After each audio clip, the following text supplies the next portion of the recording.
واقف ہیں اس کے سلسلے میں کہیں کہیں کیا ہندوستان میں 70% تقریباً ایسے اوقاف ہیں جن کے کوئی کاغذات موجود نہیں ہے، کیونکہ وہ 200-300 سال پرانے ہیں۔ تو اور یہ بات تو سبھی کے اوپر لاگو ہوگی، مندروں کے بھی، گرجا گھروں کے بھی، اور تمام دوسرے جو مذہبی لوگ ماننے والے ہیں ان کے سب کے اداروں کے کوئی کاغذات 100 سال 200 سال پرانے نہیں موجود ہوں گے۔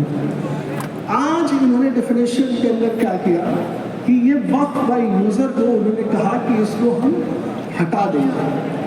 بنا کسی وجہ کے، بنا کسی اس کو ریزن کے کہ کیوں ہٹا دیں گے۔ دوسری چیز وہ لے کر کے یہ آئے کہ وقف کرے گا کون؟ وقف وہ کرے گا جو مسلمان ہو اور کم سے کم 5 سال پرانا مسلمان ہو۔ اب یہ عقل سے باہر کی بات ہے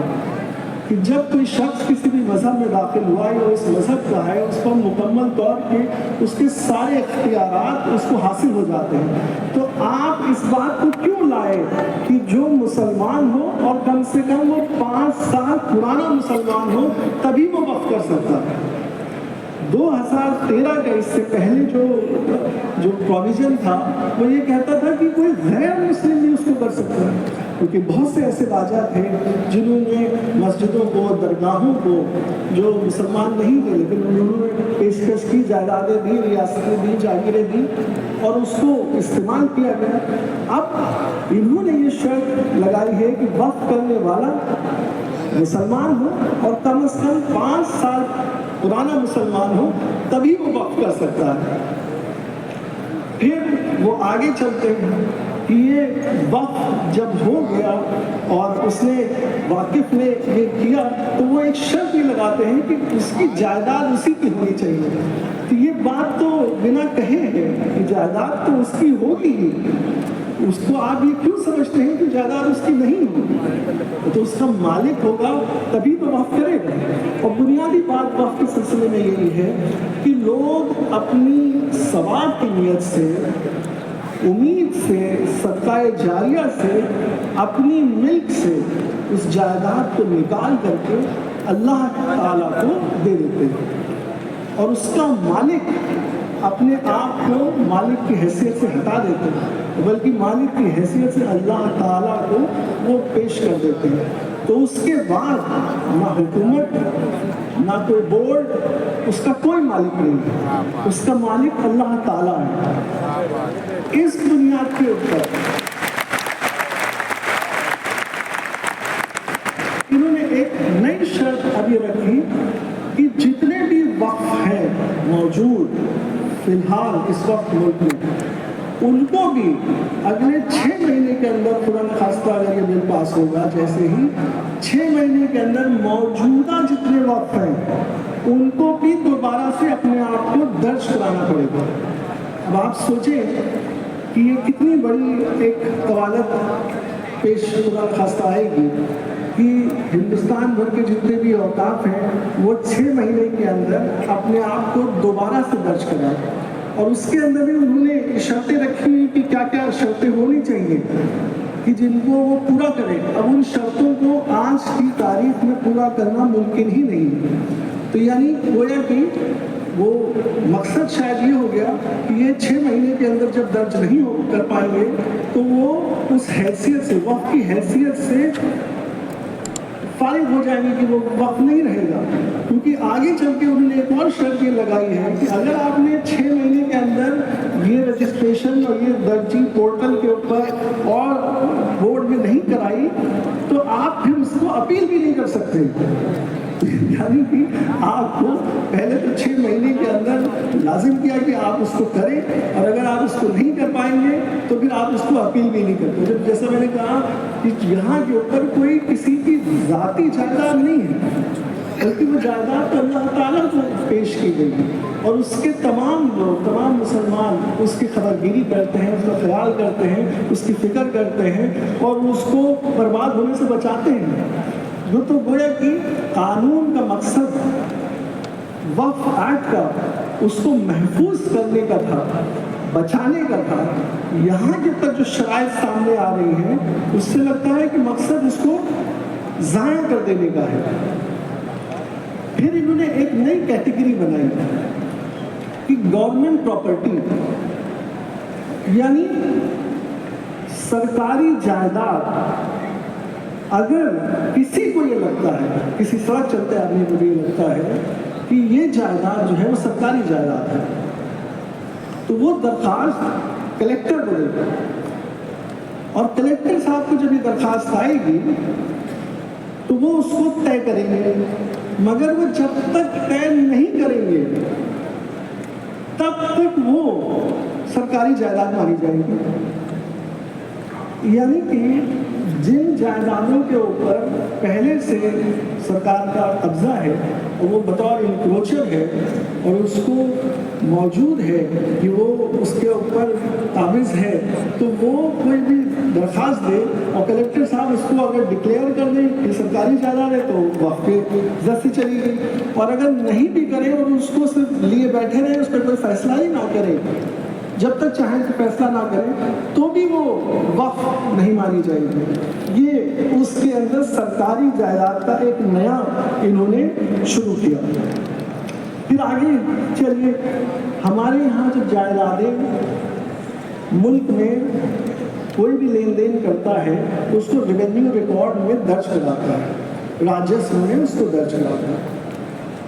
اوقاف کے سلسلے میں ایک خصوصی سروے کا انتظام کیا گیا تھا، یعنی کہ ایک شہر کے اندر کتنی جائیدادیں وقف کی ہیں، اس کے لیے ایک پورے اسٹیٹ میں، پورے صوبے میں ایک کمشنر بنایا جائے گا، اور وہ کمشنر جا کر کے دیکھے گا کہ کہاں کہاں وقف کی جائیدادیں ہیں اور ان جائیدادوں کو وہ اپنے رجسٹر میں شامل کرے گا۔ تو یعنی کہ اگر وہ جائیداد راجسو میں درج ہے تو اچھی بات ہے، سروے میں بھی آ جائے گی، اگر راجسو نہیں ہے تو سروے میں آ جائے گی، اس کی بنیاد پہ گیزٹ ہو جائے گا۔ تو یہ جو امور تھا، یہ جو فنکشن تھا، یہ اسٹیٹ گورنمنٹ کے پاس تھا، اور اسٹیٹ گورنمنٹ اس کمشنر کو اپوائنٹ کرتی تھی اور وہ اس کام کو کرتا تھا۔ انہوں نے اس کو ختم ہی کر دیا کہ وقف کی وہ شمار کرنے کی پورا جو سلسلہ تھا وہ انہوں نے یہاں سے ہٹا دیا، اور اس کی جگہ اس کو کلیکٹر کے سپرد کر دیا کہ کلیکٹر صاحب خود یہ بات دیکھیں گے کہ سروے کریں گے کہ یہاں کتنی جائیدادیں ہیں، اور انہی پہ جیسے میں نے پہلے کہا تھا کہ ان کو یہ اختیار ہے کہ ان کو کوئی بھی یہ درخواست دے دے کہ یہ جائیداد سرکاری ہے تو وہ اس کے اوپر فیصلہ کرنے کے بھی ذمہ دار ہیں۔ تو یعنی کہ وہ یہاں کے اوپر اس کو درج کریں نہ کریں ان کی مرضی ہے، وہاں پہ ان کے پاس درخواست آ جائے اس کو وہ لے کے بیٹھ جائیں تو وہ وقف کی جائیداد نہیں مانی جائے گی، سرکاری جائیداد مانی جائے گی۔ تو گویا کہ یہ جو سلسلہ شروع ہوا کہ اس کے سروے، اس کے رجسٹریشن کے سلسلے میں، وہ ایک بہت بڑا ایک جو سپورٹ تھا، ایک بہت بڑا سرکاری اس کے اندر اس کی نشاندہی کے لیے جو پہلو تھا اس کو انہوں نے ختم کر دیا کہ اب سروے نہیں ہوگا۔ پھر انہوں نے جو اس کی ادارے ہیں وقف کو سنبھالنے کے لیے، یعنی وقف بورڈ اور ٹریبونل، یعنی کہ اگر کسی کو کوئی چیز درج کرانی ہے وقف کے سلسلے میں تو وہ وقف بورڈ جائے گا اور اس کو درج کرا لے گا، اور وقف بورڈ اس میں تحقیق کرے گا اور اس کو درج کر لے گا۔ کسی کو اس سے شکایت ہے کہ وہ صحیح درج نہیں کیا، یا کسی نے یہ کہا کہ درج آپ نے غلط کر لیا ہے، تو وہ اس کی شکایت لے کر کے ٹریبونل چلا جائے گا۔ وقف بورڈ میں بھی جو لوگ ہوتے تھے وہ اس کے جانکار ہوتے تھے،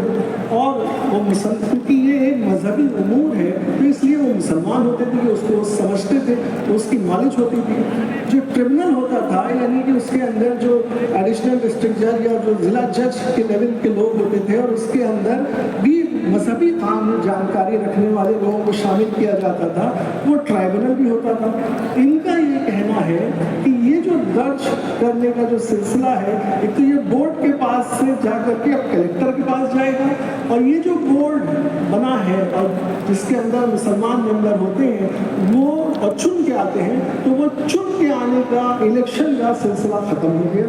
اب الیکشن کی ضرورت نہیں ہے،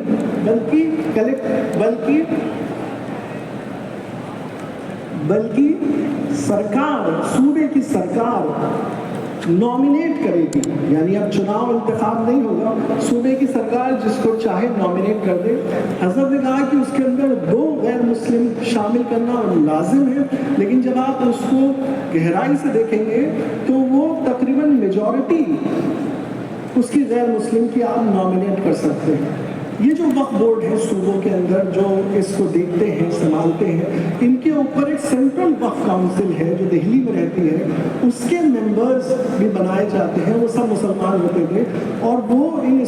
اسٹیٹ کے بورڈ سے سوال جواب کر سکتی تھی، ان سے طلب کر سکتی تھی ریکارڈ۔ تو وہ سینٹرل وقف کاؤنسل کی بڑی اہمیت ہے اس معاملے میں، اس کے بھی ممبرز جو ہیں وہ غیر مسلم ہو سکتے ہیں۔ اب بنیادی سوچنے کی بات یہ ہے کہ جب آئین نے ہمیں اپنی مذہبی معاملوں میں آزادی دی ہے، مذہبی معاملوں کو چلانے کی، مینج کرنے کی آزادی دی ہے، تو ہماری اس آزادی جو آئین نے دی ہے، کیا یہ امینڈمنٹ اس کو پامال نہیں کر دیتے ہیں؟ میرے خیال سے اس کو مکمل طور کے اوپر وہ پامال کر دیتے ہیں، کیونکہ اگر وہ مذہبی امور ہے اور مذہبی امور میں آپ کو یہ تحفظ حاصل ہے تو وہ تحفظ تو یہ بل ہی ختم کیے دے رہا ہے۔ پھر ہم آگے چلتے ہیں، یہ تو ٹریبونل بورڈ اور سینٹرل وقف کاؤنسل کی نوعیت ہو گئی کہ وہ اب مذہبی امور میں غیر مسلموں کو شامل کرے گی۔ پھر اس کے اندر جو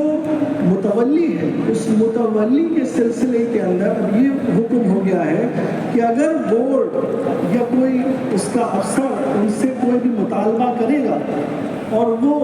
اس کو پورا نہیں کر سکے گا تو اس کو ہٹایا جا سکتا ہے۔